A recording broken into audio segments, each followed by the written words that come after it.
Hello students, welcome to my channel Gyan Ganga. Students, स्वागत है आपका हमारे चैनल ज्ञान गंगा पर। अब ये क्लास 8 का हमारा ये नया टॉपिक शुरू होने जा रहा है, जिसमें हम पढ़ेंगे अब माइग्रेशन के बारे में। तो अब यहाँ पे बात हो रही है माइग्रेशन। माइग्रेशन मतलब क्या होता है आपको पता है? मतलब एक प्लेस से दूसरी प्लेस पे जाना। तो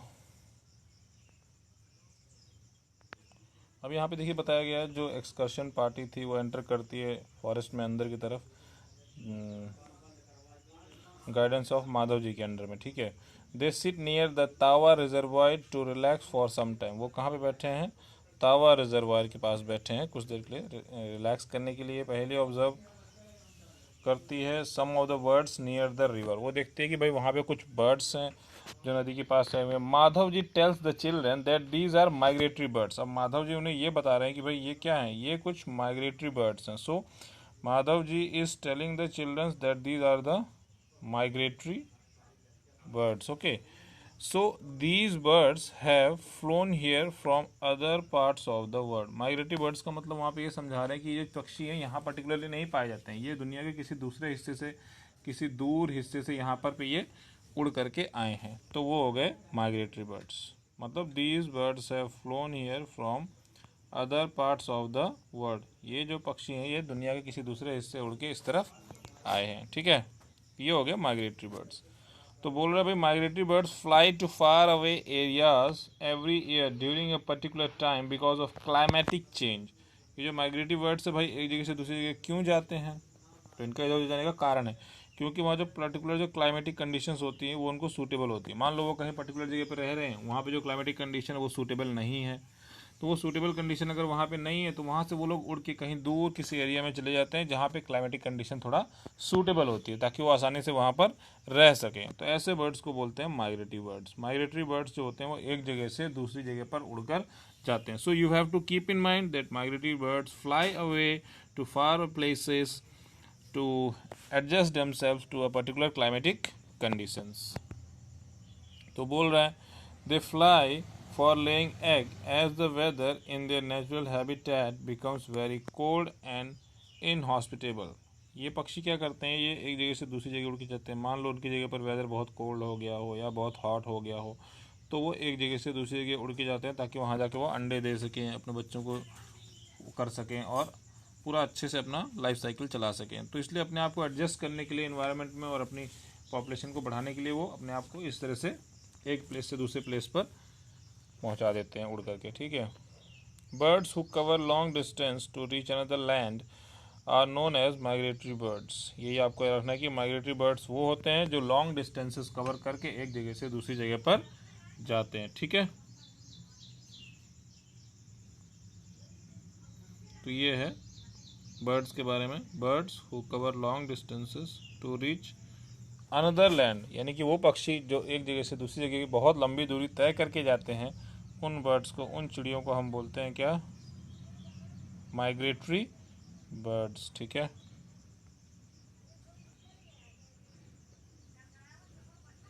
ये हो गया माइग्रेशन के बारे में। तो आपको समझ में आ गया माइग्रेशन। यहाँ पे चिड़ियों का माइग्रेशन बताया गया कि पक्षी एक जगह से दूसरी जगह बहुत लंबी लंबी दूरी तय करके उड़ के जाते हैं और वहाँ रहते हैं। क्यों ऐसा करते हैं वो? क्योंकि उन्हें वहाँ पर एक सूटेबल क्लाइमेटिक कंडीशन मिलती है। क्योंकि जहाँ पे वो पहले से रह रहे होते हैं वहाँ कुछ ना कुछ प्रॉब्लम होती है, या तो बहुत ठंडा या तो बहुत गर्म होगा, कोई भी दिक्कत वहाँ पे होगी तो उसकी वजह से अपनी जगह को बदल देते हैं। ये हो गया माइग्रेशन। ठीक है, इसके बाद नेक्स्ट टॉपिक हमारा आ रहा है स्टूडेंट्स, रीसाइकलिंग ऑफ पेपर। यानी कि जो पेपर होता है, जो किताबें बनती हैं, न्यूज़पेपर बनता है, कॉपियाँ बनती हैं, तो इसकी रीसाइकलिंग। रीसाइकलिंग का मतलब क्या होता है? देखिए आपको पता है कि जो जंगल होते हैं पेड़ों से काट के ही पेपर बनता है। तो आपको यही ध्यान रखना है कि यहाँ पे जो है मतलब प्रोफेसर अहमद जो है बच्चों का ध्यान खींच रहे हैं डिफॉरेस्टेशन की तरफ।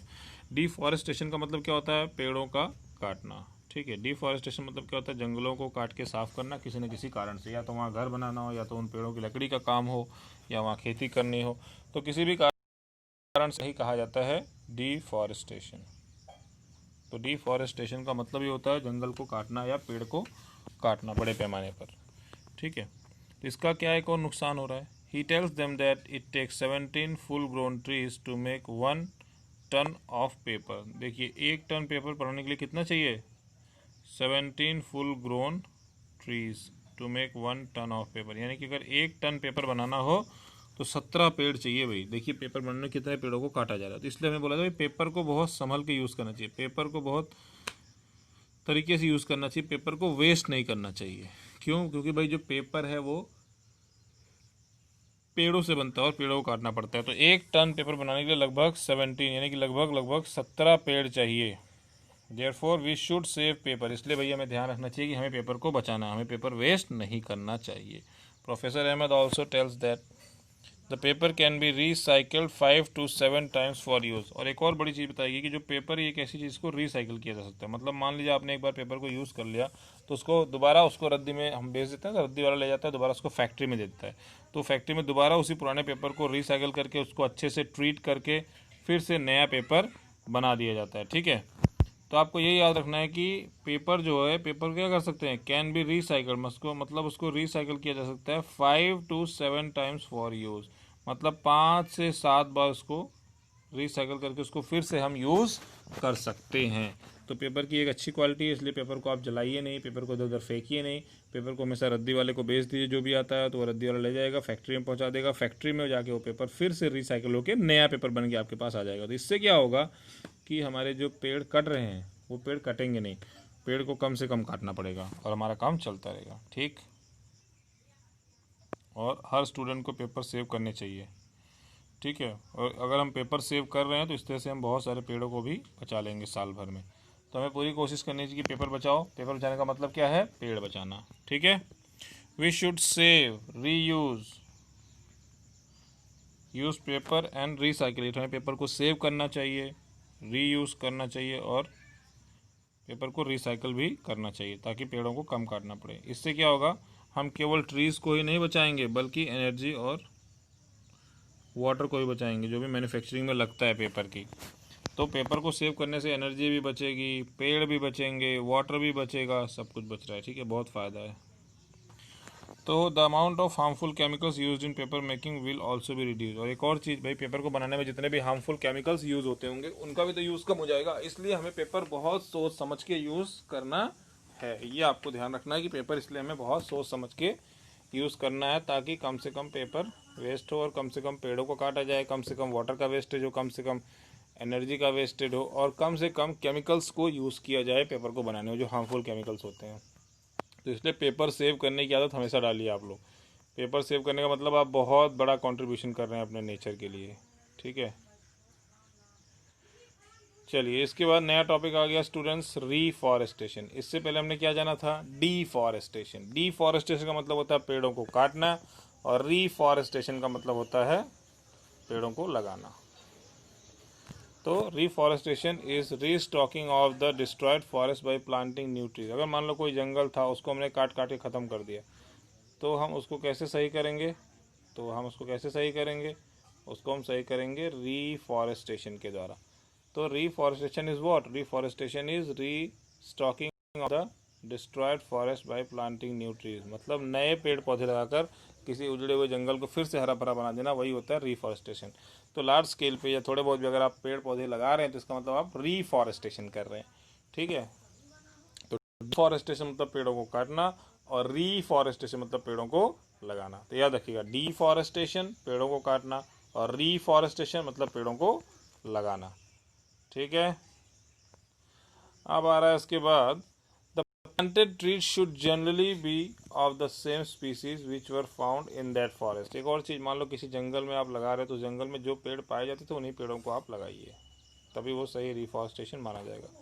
We should plant at least as many trees as we cut. और हमें कोशिश ये करनी चाहिए कि जितने पेड़ हम काटें उतने पेड़ हमें लगाने चाहिए। तो हमारी पूरी कोशिश होनी चाहिए कि जितने पेड़ हम काटें उतने पेड़ हमें लगाने चाहिए। ठीक है, तो पूरी कोशिश करनी है कि जितने ही पेड़ हम काटें उतने ही पेड़ हमें लगाने चाहिए। Reforestation can takes place naturally also. Reforestation देखिए नेचुरली भी होता रहता है। ठीक,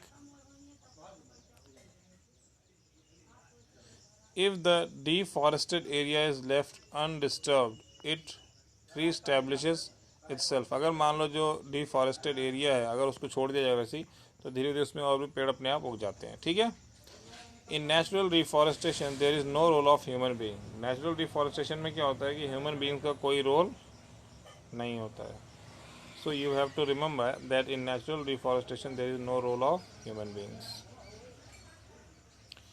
इसके बाद बता रहा है कि we have already made the tremendous damage to our forest. हम देखिए पहले ही बहुत ज़्यादा नुकसान पहुंचा चुके अपने जंगलों को. If we have to retain our green wealth for generations, plantation of more trees is the only option. तो अगर हमें मतलब आगे आने वाले समय में वातावरण को अच्छा रखना है, हरा भरा रखना है, तो हमें ज़्यादा से ज़्यादा पेड़ लगाने हैं. इसलिए भैया पेड़ कम से कम काटो और पेड़ ज़्यादा से ज़्यादा लगाओ. ठीक है, पेड़ कम से कम काटो और पेड़ ज़्यादा से ज़्यादा लगाओ. ठीक, तो ये होता है पेड़ों का महत्व. अगर पेड़ नहीं लगाएंगे तो बहुत सारी प्रॉब्लम्स होंगी. अब देखिए प्रोफेसर एमएल बता रहे हैं दैट कि इंडिया में हमारे पास क्या फॉरेस्ट कंजर्वेशन एक्ट है. ठीक है, तो फॉरेस्ट कंजर्वेशन एक्ट है. इसके तहत क्या होता है, this act is aim at preservation and conservation of natural forest. इस एक्ट का ही टारगेट यही है कि फॉरेस्ट का प्रिजर्वेशन किया जाए और उसका कंजर्वेशन किया जाए. मतलब जंगलों को बचाया जाए, उनको सुरक्षित किया जाए, उनको बढ़ाया जाए, उनको और अच्छा किया जाए. ठीक है, and meeting the basic needs of the people living in और नियर द फॉरेस्ट. यानी कि ज़्यादा ज़्यादा पेड़ लगाएंगे. भाई पेड़ काटना पड़ता है, ज़रूरत पड़ती है तो पेड़ तो काटना ही पड़ता है, लेकिन फिर उसके ज़्यादा पेड़, अगर मान लिया आपने एक पेड़ काटा तो 2 पेड़ लगाइए आप, है ना. तो ये हमारा टारगेट होना चाहिए. तो यही हमें क्या ध्यान रखना है कि भाई अगर हम पेड़ काट रहे हैं तो पेड़ हमें लगाने भी हैं. ठीक है, इससे फ़ायदा हमारे नेचर को होगा, हमें होगा.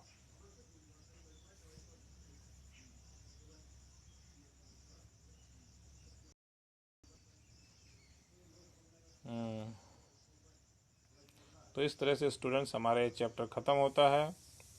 और conservation of plants and animal, इसके बाद आपको ये पूरा पढ़ना है व्हाट यू हैव लर्न. ये पूरी समरी आपको अच्छे से पढ़नी है, अच्छे से पूरा समझना है, पूरे पॉइंट्स को, उसको एक एक पॉइंट को पढ़ो, समझो. कोई डाउट हो तो पूछो. उसके बाद एक्सरसाइज पूरी सॉल्व करो. देखो कोई भी डाउट हो तो आप इसको भी मुझे पूछिएगा. तो ये पूरा पढ़िए, समझिए, कोई डाउट हो तो पूछिए. सारे क्वेश्चन आंसर्स को आप एक जगह सॉल्व करिए, चीज़ों को लर्न करिए, चैप्टर को रीड करिए. वीडियो को 1-2 बार देखिए. आप लोग वीडियो देखते ही नहीं हैं स्टूडेंट्स. वीडियो को देखिए, वीडियो अच्छा लगे तो दूसरों को भी शेयर कीजिए ताकि दूसरे लोग भी इससे हेल्प ले सकें. और मन लगा के पढ़िए एकदम, है ना. कोई भी डाउट हो तो ज़रूर पूछिएगा. तो इस तरह से स्टूडेंट्स हमारा ये चैप्टर यहीं ख़त्म होता है. मिलेंगे नेक्स्ट वीडियो में नेक्स्ट चैप्टर के साथ. उससे पहले आपको जो भी डाउट हो आप मुझसे पूछ सकते हैं, चाहे क्वेश्चन आंसर से संबंधित हो, चाहे चैप्टर से संबंधित हो. मन लगा के करिए, अच्छे से करिए, पूरी ईमानदारी से करिए, पूरी मेहनत से करिए. चोरी और बेईमानी और चीटिंग नहीं करनी, ये ध्यान रखना. ठीक है, तो हमारा ये चैप्टर ख़त्म होता है. मिलेंगे नेक्स्ट चैप्टर में. Thank you.